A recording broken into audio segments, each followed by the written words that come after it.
Good evening, everyone, and welcome to BioPoint, Stream the World of Bio, your favorite channel dealing with bio special. So, in this particular session, we'll be discussing about kingdom fungi.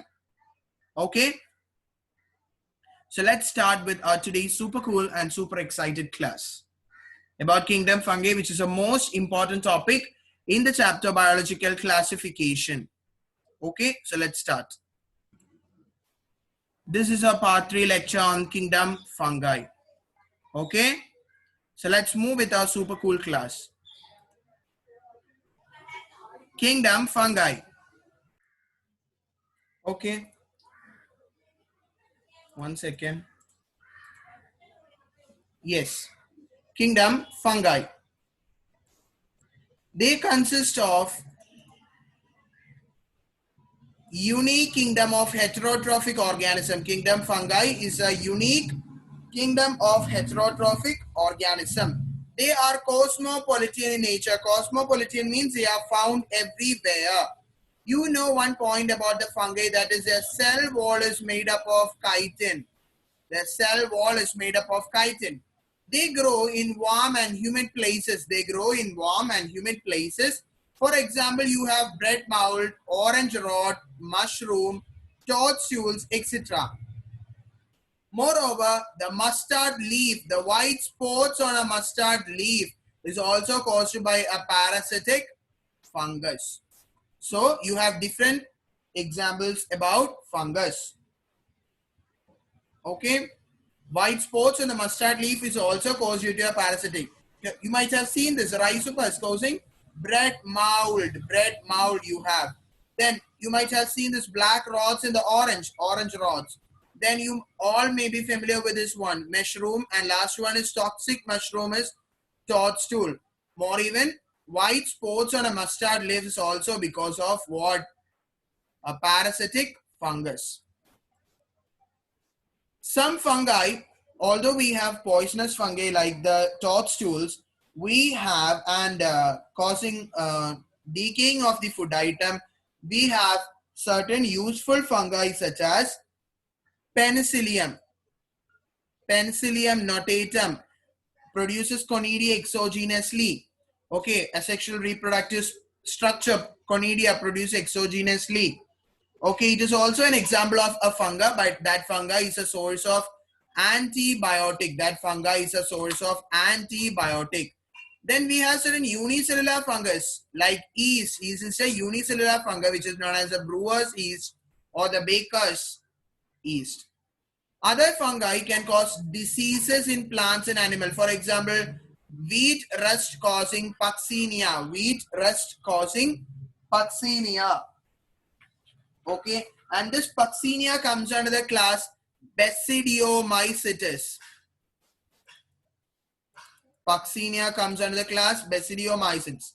Okay, the wheat rust causing puccinia is also disease causing type of fungus. Okay, next one. Except yeast, fungi are filamentous. Except yeast, you have fungi are filamentous in nature. Their body consists of a long, slender, thread-like structure, and you call that long, slender, thick-like, thread-like structure as hyphae. And the network of hyphae, you call it to be what? Mycelium. This long, thread-like structure, you call it as to be hyphae. And a group of hyphae, you call it as what? Mycelium. Hyphae may be of two kinds. That is, they may be cenocytic hyphae and septate hyphae. Cenocytic hyphae means they are continuous tubes filled with multinucleated cytoplasm. Okay, cenocytic hyphae means their body are not separated. Each segment is not separated by structure, or they have a continuous cytoplasm and more than one nucleus is present, leading to a cenocytic condition. Next, we have septate hyphae. That is, they have crossed walls in between. Look, this is an example of diagram or cenocytic hyphae. Look, this is a hyphae and there are no junctions to separate each cell.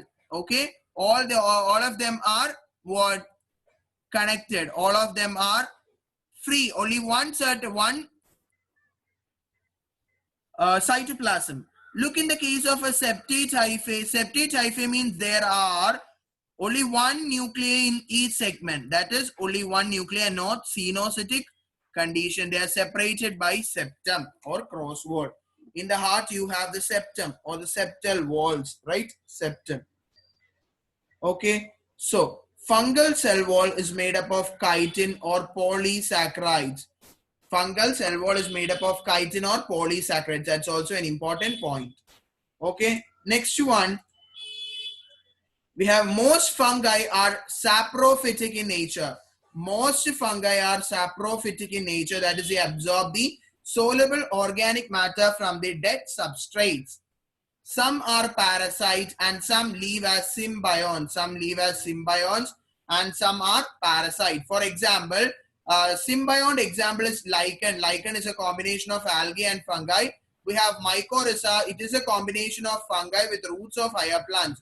Mycorrhiza is a combination of fungi with the roots of higher plants, and lichens are the combination of fungi with algae. Is it clear, everyone? Is it clear?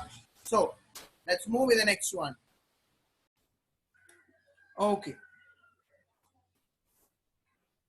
Reproduction in fungi can be vegetative propagation, by example of fragmentation, binary fission or multiple fission, then by budding in yeast. By asexual reproduction, that is by asexual spore formation, conidia, sporangiosspores and zoospore. Next, by sexual reproduction, that is oospore, ascospore, basidiospore, etc.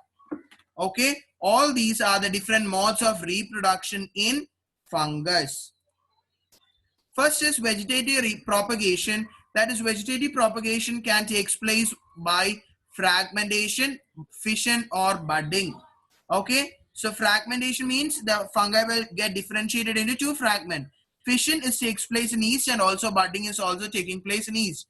You know this binary fission and budding in yeast you have studied in your chapters, right? That's a very simple, from your lower classes itself studied. Then asexual spores. There are certain spores such as conidia. Conidia is exogenously produced spore in mycelium. Sporangiospore, the spores produced in mushroom or agaricus. Then zoospore, you have it. Okay, zoospore also you have studied. Okay, so let's have the next one. Then we have the sexual reproduction by oospore, ascospores and basidiospores. Okay, they are produced in different structures called fruiting bodies. They are produced in different structures called fruiting bodies. Ascospores are produced in ascocarp, basidiospores in basidiocarp, etc. Okay, mycelium we have studied. Then primordia, fruiting bodies give rise to spores which germinate to have the mycelium. Ascocarp release ascospores. Okay. Next one, we have sexual mode of reproduction, plasmogamy. What are the three stages of sexual reproduction? It is plasmogamy, karyogamy and meiosis. Plasmogamy means it is a fusion of protoplasm of two motile or non-motile gametes. Fusion of two motile or non-motile gametes. Karyogamy means, karyo means nucleus. So fusion of two nucleus is called karyogamy. Then you have meiosis. Meiosis in zygote resulting in haploid spores.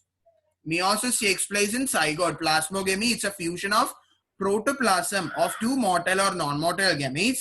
Karyogamy is a fusion of two nucleus. Then you have the meiosis taking place in the zygote in haploid spores. Then in sexual reproduction, two haploid hyphae came together. Two haploid hyphae came together and fused. In some fungi, fusion of two haploid cells immediately results in the formation of a diploid cell. Okay, look, they have gills. You might have bought a mushroom from the shop, or you might have seen after the rainy season. So this is called gills. The umbrella shaped thing is called the cap. Okay, Then you have the root-like portion called the mycelium, which is a group of hyphae. Then you have a stem and have a fruiting body. Okay. So you won't ask any questions, such important question from this point. Then next one, in ascomycetes and basidiomycetes. Okay, in ascomycetes and basidiomycetes, a dikaryotic stage or a dikaryotic phase, that is n plus n, that is 2 nuclei per cell occurs. Such a condition is called dikaryon, a dikaryotic stage. Name the group of fungi which has a dikaryon, ascomycetes and basidiomycetes. Later, it fuses with the parent nuclei and becomes a diploid cell. Is it clear? Okay. Next one. Fungi form fruiting body. Fungi form fruiting bodies in which reduction division occurs, leading to the formation of haploid spores. Leading to the formation of haploid spores. Okay. Then we have the classification of fungi. Based on the morphology, mode of spore formation and the fruiting body, fungi are classified into 4. That is, you have phycomycetes,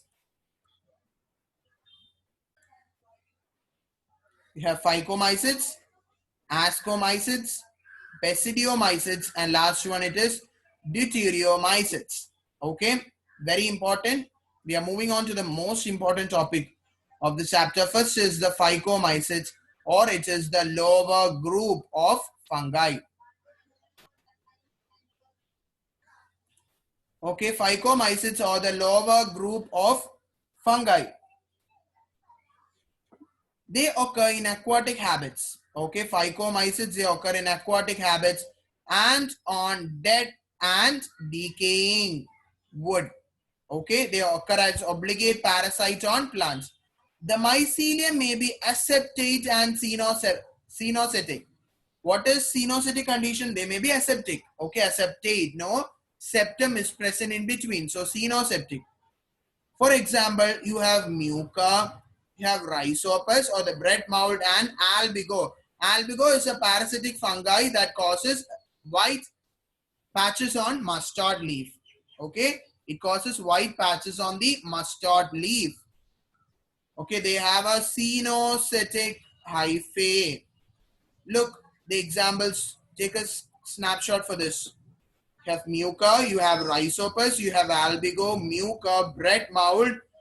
Okay, everything. Then you have the phycomycetes reproduction. Phycomycetes, one second. Asexual mode of reproduction. Okay, asexual mode of reproduction.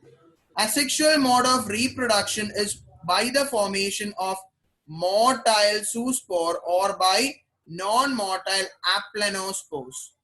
Motile zoospores or non-motile aplanospores. They are produced inside a sporangium. Then you have the sexual mode of reproduction, which takes place by the fusion of two gametes. One second. Fusion of two gametes to form zygospores. The gametes may be isogamous or anisogamous or oogamous. Isogamous means similar, anisogamous and oogamous means dissimilar. Okay. So from the next slide onwards, we'll continue in our next class. Please don't forget to like, share, and subscribe our wonderful channel BioPoint. Stream the world. Thank you.